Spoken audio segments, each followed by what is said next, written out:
Assalamualaikum warahmatullahi wabarakatuh. Saya dari kelompok 9 akan mempresentasikan tentang pengertian ijma. Ijma adalah menurut bahasa berarti bertekad bulat atau berazam untuk melaksanakan sesuatu, juga berarti bersepakat atas sesuatu. Ijma menurut istilah ahli usul fikih adalah kesepakatan atas hukum suatu peristiwa dan bahwa hukum tersebut merupakan hukum syara. Maka ijma didefinisikan sebagai kesepakatan bulat mujtahid muslim dari satu periode setelah wafatnya Rasulullah SAW tentang suatu masalah hukum Islam. Jadi ijma hanya dapat terjadi setelah wafatnya Nabi, karena selama masih hidup Nabi sendirilah yang memegang prioritas tertinggi atas syariah. Asy-Syafi'i menegaskan bahwa ijma merupakan dalil yang kuat, pasti serta berlaku secara luas pada semua bidang, seperti yang pernah dikatakannya bahwa ijma adalah hujjah bagi segala sesuatu, karena ijma itu tidak mungkin salah, sesuatu yang telah disepakati oleh generasi terdahulu walaupun mereka tidak mengemukakan dalil Al-Quran atau Sunnah, dipandangnya sama dengan hukum yang diatur berdasarkan sunnah yang telah disepakati. Menurutnya, kesepakatan atas suatu hukum menunjukkan bahwa hukum itu tidak semata-mata bersumber dari ra'yu atau pendapat, karena ra'yu akan selalu berbeda-beda. Secara berhati-hati, Asy-Syafi'i menegaskan bahwa ijma yang tidak didukung oleh hadis tidak boleh dianggap sebagai periwayatan hadis. Rukun dan syarat ijma. Dalam pelaksanaan ijma harus terpenuhi rukun dan syarat-syaratnya. Berikut adalah rukun-rukun ijma. Yang pertama, adanya kesepakatan. Kesepakatan menurut bahasa adalah pendapat seseorang sesuai dengan pendapat yang lain. Sedangkan yang dimaksud di sini adalah kesamaan pendapat baik dalam keyakinan, perkataan maupun perbuatan. Yang kedua, mujtahid, yaitu orang yang memiliki kapabilitas dalam menyimpulkan hukum syar'i dengan menggunakan kaidah-kaidah usul dan menjadikannya sebagai alat untuk memahami sebuah hukum. Yang keempat, kesepakatan tentang hukum suatu masalah berasal dari semua mujtahid secara utuh. Apabila kesepakatan berasal dari mayoritas mereka saja dan sebagian kecil mereka tidak menyetujuinya, maka ijma tidak dikatakan telah terwujud. Syarat-syarat ijma. Yang pertama, yang bersepakat adalah para mujtahid. Yang kedua, yang bersepakat adalah seluruh mujtahid. Yang ketiga, ijma dilakukan setelah wafatnya Rasulullah SAW. Yang terakhir, menetapkan kesepakatan dari semua mujtahid terhadap suatu hukum. Untuk selanjutnya akan kami persilakan untuk Ananda Salsabila Putri Hadiati.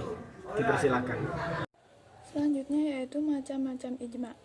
Ijma ditinjau dari beberapa segi. Yang pertama yaitu ditinjau dari segi terjadinya, yaitu ijma syarih, yaitu semua mujtahid mengemukakan pendapatnya masing-masing kemudian menyepakati salah satunya.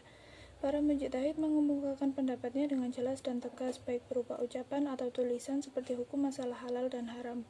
Kedua, ijma sukuti atau ijma ikrari, yaitu para mujtahid seluruh atau sebagian dari mereka tidak menyatakan dengan jelas dan tegas, tetapi mereka berdiam diri saja atau tidak memberikan reaksi terhadap suatu ketentuan hukum yang telah dikemukakan oleh mujtahid lain. Sebab-sebab terjadinya perbedaan. Keadaan diamnya sebagian mujtahid tersebut mengandung kemungkinan persetujuan atau tidak. Apabila kemungkinan persetujuan, maka hal ini adalah dalil qat'i, dan apabila ada yang tidak menyetujui, maka hal ini bukanlah sebuah dalil. Dan apabila ada kemungkinan memberikan persetujuan tetapi dia tidak mengatakan, maka hal ini adalah dalil zanni. Dalam hal ini ada beberapa perbedaan di antara ulama mazhab.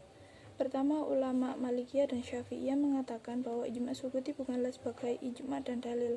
Sedangkan menurut ulama Hanafiyah dan Hanabilah menyatakan bahwa ijma ini dapat dinyatakan sebagai ijma dan dalil qat'i. Kemudian B, ditinjau dari segi keyakinan, yakni ijma qat'i, yaitu hukum yang dihasilkan oleh ijma tersebut adalah sebagai dalil yang diyakini kebenarannya. Kemudian ijma zanni, yaitu hukum yang dihasilkan oleh ijma tersebut zanni, masih ada kemungkinan lain bahwa hukum dari peristiwa atau kejadian yang telah dihasilkan oleh ijma yang dilakukan adalah berbeda dengan hasil ijtihad orang lain atau dengan hasil ijma yang dilakukan pada waktu yang lain. Kemudian ditinjau dari segi waktunya, ijma sahabat, yaitu ijma yang dilakukan oleh para sahabat Rasulullah SAW. Kedua, ijma khulafaur rasyidin, yaitu ijma yang dilakukan oleh Khalifah Abu Bakar, Umar bin Khattab, Utsman bin Affan, dan Ali bin Abi Thalib. Kemudian ijma syaikhan, yaitu ijma yang dilakukan oleh Abu Bakar dan Umar. Kemudian ijma ahli Madinah, yaitu ijma yang dilakukan para ulama Madinah. Kemudian ijma ulama Kufah, yaitu ijma yang dilakukan para ulama Kufah. Ijma sebagai sumber hukum dalam Islam. Ijma menempati salah satu sumber hukum atau dalil hukum berada setelah Al-Quran dan Sunnah. Hal ini menunjukkan bahwa betapa pentingnya kedudukan ijma sebagai hujjah atau dalil hukum. Jika tidak mematuhi hal yang ditetapkan dalam ijma, maka sama saja tidak mematuhi terhadap apa yang telah ditetapkan dalam Al-Quran dan Sunnah. Hal ini karena dalil yang terdapat pada ijma sumber hukumnya juga berasal dari Al-Quran dan hadis. Jumhur ulama mengemukakan pendapat ini tentu dengan dasar yang terdapat pada Al-Quran dan Sunnah. Berikut beberapa dalil yang dijadikan dasar oleh para ulama mengenai ijma. Pertama, surat An-Nisa ayat 115 yang artinya, dan barang siapa menentang Rasul sesudah jelas kebenaran baginya dan mengikuti jalan yang bukan orang-orang mukmin, kami biarkan mereka berkuasa atas kesesatan yang telah dikuasainya itu, dan kami masukkan ia ke dalam jahanam, dan jahanam itu termasuk seburuk-buruknya tempat kembali. Dari uraian di atas dapat diketahui bahwa yang dinamakan orang mukmin adalah orang-orang yang melakukan apa yang semestinya dilakukan oleh umat mukmin. Adapun dari dalil sunnah mengatakan bahwa umat Nabi Muhammad tidak akan pernah sepakat dengan kesalahan. Berikut adalah dalil hadisnya, yang artinya umatku tidak akan sepakat melakukan kesalahan dan Allah tidak akan membuat umatku sepakat melakukan kesalahan. Dari penjelasan hadis di atas menegaskan bahwa ijma terpelihara dari kesalahan. Artinya kesepakatan dalam ijma itu mengandung kebenaran